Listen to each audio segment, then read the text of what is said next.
Now you can hit this with a hammer right here.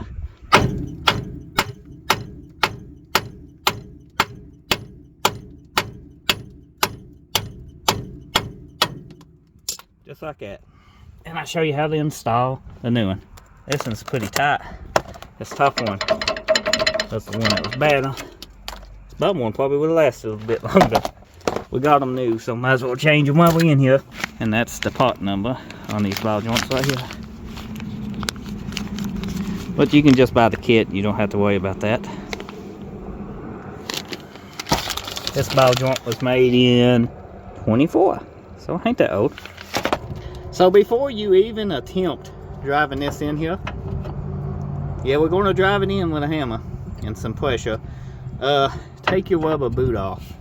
Your rubber boot just plies up a little, and you walk all the way around it, and it just slides off. You can tell these come pre-greased, but they're going to need more grease even if you install them, because they don't come with much. See, ain't even much to keep that belt alive, so you always want to grease these. Now we took that off for this to find a socket that we can use to drive this up with.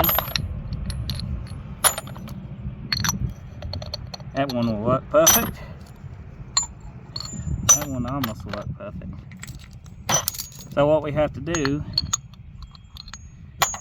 take this one, and then we got a little bit right there. We can take and put this another one on top. And then we can use it as a press. This is the setup. We put the nut on it, slide this over it here, line this up. And before we get this to go in,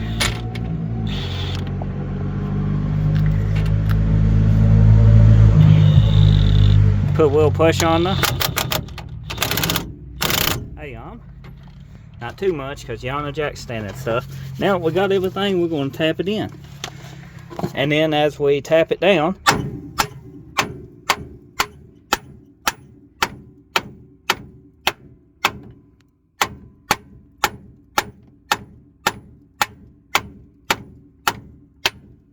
we're going to hit all the way around it.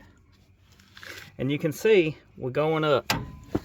We're going to do that till it fully seats under here. And as this gets loose, we'll put more pressure on it.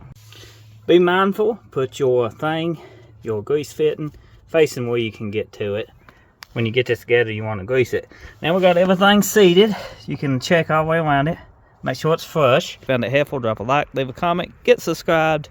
Check the channel out for more content.